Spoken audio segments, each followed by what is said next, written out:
Jordan Clarkson involved in the offense, you've got to get your number one option, who usually is Lauri Markkanen. And now with both those guys out there being a threat, now they've got to get stops.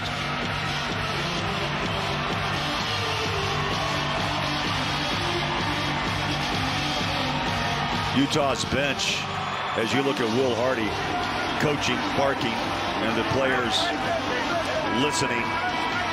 Utah's bench, the only score here in the fourth quarter is a 2-ball by Sexton. So the starters are the ones that have brought the Jazz back.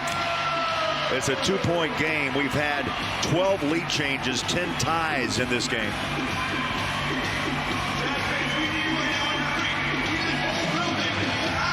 Well, at this point in the game, I think I mentioned earlier, it really has been the Kyrie show for the Nets, and that's not going to change. The problem is if the Jazz do decide to either blitz Kyrie or kind of stun on him, which means you're not coming all the way over, but you're making him think about it, maybe put him in a crowd and get the ball out of his hands. These last 4 minutes, you got to reach down. And also Brooklyn, don't forget, played last night, flew in from Phoenix. There it is. They doubled down, showing bodies to Kyrie. Clarkson eyeballs Royce O'Neal, back to Kyrie, bump, no foul. Good body up on Kyrie, deflected, and a shot clock violation. Yes. And that's what the Jazz, and I'm sure when we saw Will Hardy talking to his club on the bench, I'm sure that was the #1 discussion point. Oh, yeah, you have to. I mean, you've got to. You know, there's a saying, you can't keep doing the same thing and expect a different result. You've got to change something. And that time, the Jazz blitzed Kyrie. They were able to make the Nets turn the ball over. Out front, Conley finds Clarkson. He wants to run downhill on Claxton. Does. Lost the handle. Picks it up. 5 on the shot. Down to 3. Down to 2. He'll drive paint. Circus shot. Glass. Bucket. Oh, boy. Oh, boy. You have to see it to believe it. 102, 102, 29 for Clarkson. And now you have to ride the energy of the home crowd. Yeah, let's see if the defense continues to. Oh, that's big. Well, Kyrie wasn't going to allow a trap, so the first opportunity he got to see some space, he just rises up. 42 points on 27 field goal attempts.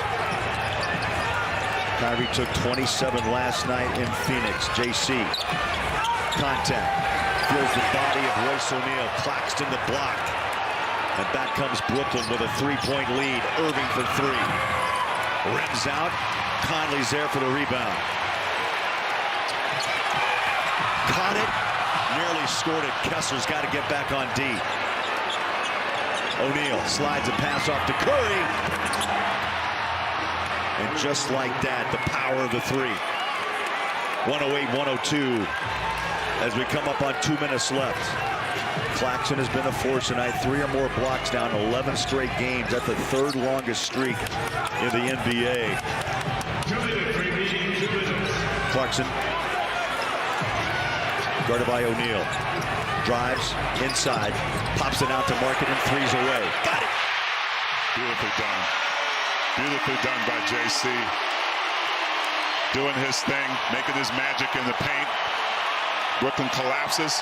Lauri Markkanen wide open on that left wing. You need an STOP. Conley try to run through that screen. Irving. Oh my. Clutch.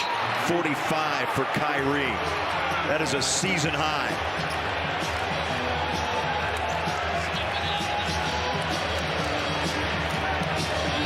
Do you ever question his game, Thurl? Don't.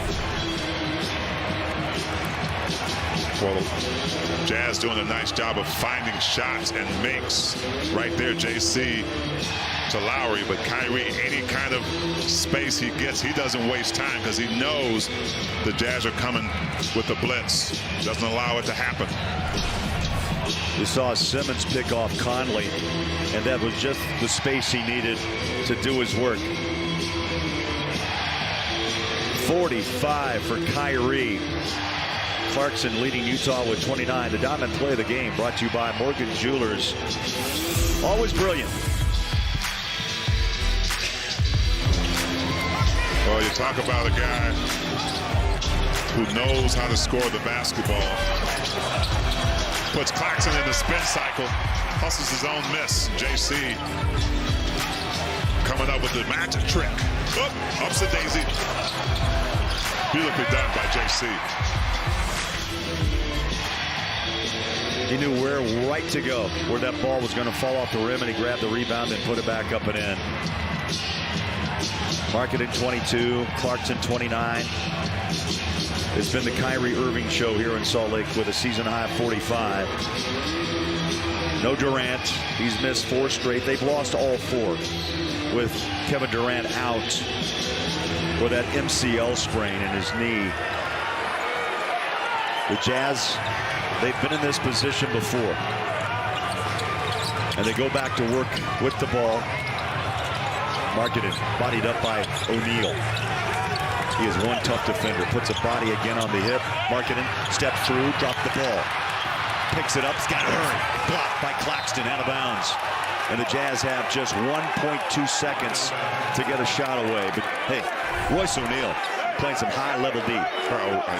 We talked about Royce being able to guard other teams' best players when he was here, and that hasn't stopped yet. Really making it tough on Lauri Markkanen to get the kind of look he wanted. And Claxton comes over to help at the last second. Jazz with a very short shot clock. Mike Conley will inbound. They find JC, turns around, spins. They did not get the shot off. So a shot clock violation. Now you have to get it done defensively. You do. You do. You've got to try to get the Nets to miss so you can get another opportunity. You can't be trading baskets at this point if you're the Utah Jazz. Well, a must stop with 1:11 to play. 111 to 105. Don't expect Kyrie to give it up unless he really has to.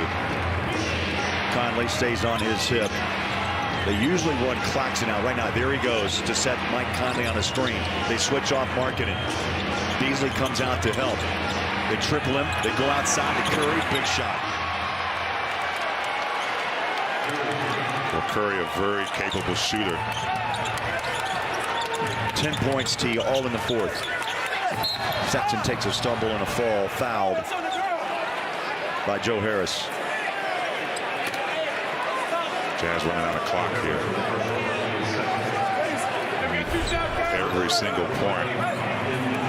But right here, Kyrie, this time setting the table for Seth Curry for 3. Something about that Curry family and 3-pointers. Yeah, I tell you, it's in the DNA for sure.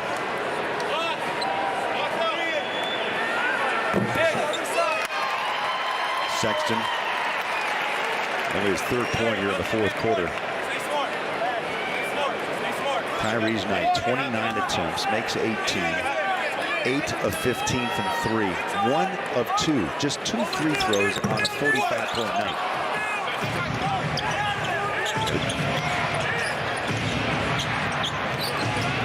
And this 4-game losing streak will end in Salt Lake. Jazz rolling high after that win against the Clippers. They have won 4 of 5, but trail 1-4.